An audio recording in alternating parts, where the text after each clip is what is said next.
crew members. And so this is a incredibly unforgiving environment down there on the seafloor. And the debris is consistent with a catastrophic implosion of the vessel.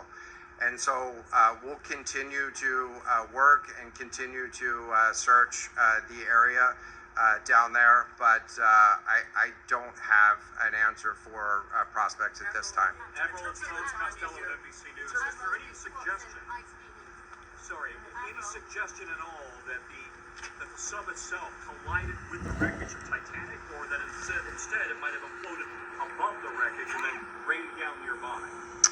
So the question was, is there any question as to whether or not the sub collided with the Titanic or whether it imploded above and debris field created from that? So the location of the Titan submersible was in an area that was approximately 1,600 feet from the wreck of the Titanic. I have an expert here that is familiar with that area and can talk about the debris field and what the debris field indicates in terms of where the casualty may have occurred. Rear Admiral, really quickly, can you tell me when that massive fleet was called back? Thank you, Admiral. So the question is, where does the wreck lie in relation to the Titanic? I didn't hear the Admiral's answer. I think 1,600 feet. Was that correct, Admiral? Yep, you got it. So that's off the bow of Titanic. It's in an area where there is not any debris of Titanic. It is a smooth bottom.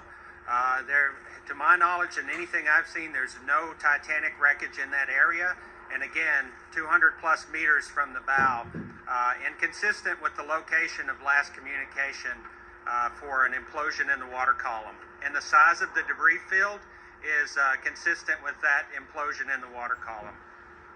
What would cause the implosion? In terms of the timing here, you say that this was a catastrophic implosion. And I know it's early on, but is it your estimation that this happened right at the moment that they lost contact, an hour and 45 minutes after the descent?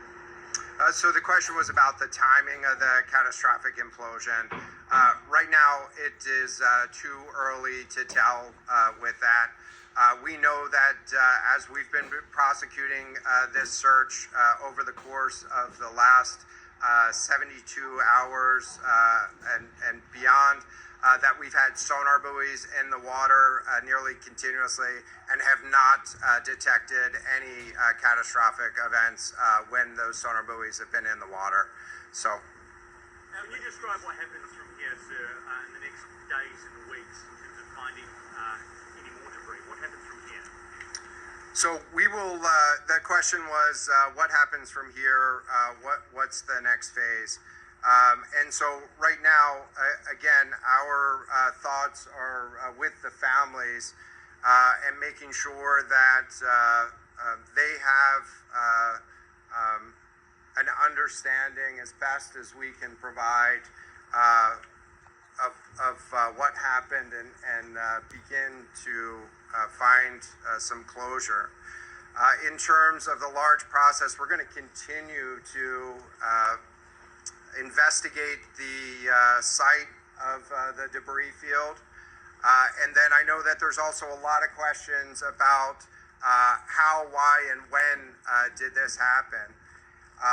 And so, those are questions that we will collect as much information as we can on now, while the governments are meeting and discussing what an investigation of this nature of a casualty might look like.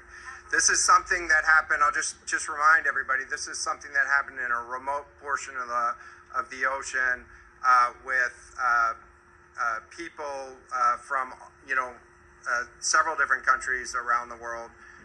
And so it is a complex case to work through. But I'm confident that those questions will begin to get answered. Is there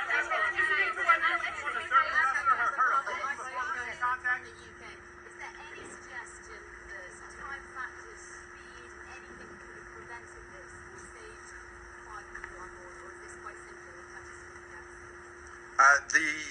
The question was there any suggestion that time factors may have played a role or a consideration in the casualty here?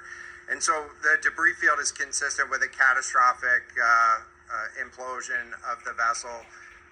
Again, while we were prosecuting the search, we had listening devices in the water throughout and did not hear any signs of catastrophic failure from those. And so we're going to continue to investigate, or we're going to continue to document the information there and understand, based on all the information we have, the timeline.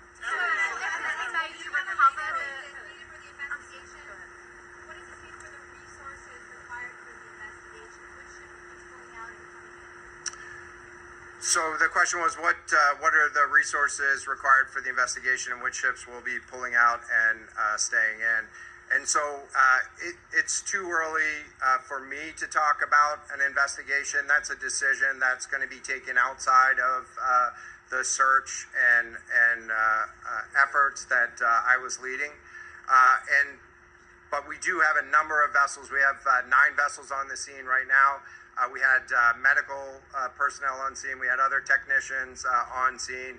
And so we will begin to demobilize personnel and vessels from the scene over the course of the next 24 hours. But we're going to continue remote operations on the seafloor. And I don't have a timeline for when we would intend to stop remote operations on the seafloor at this point. That is the U.S.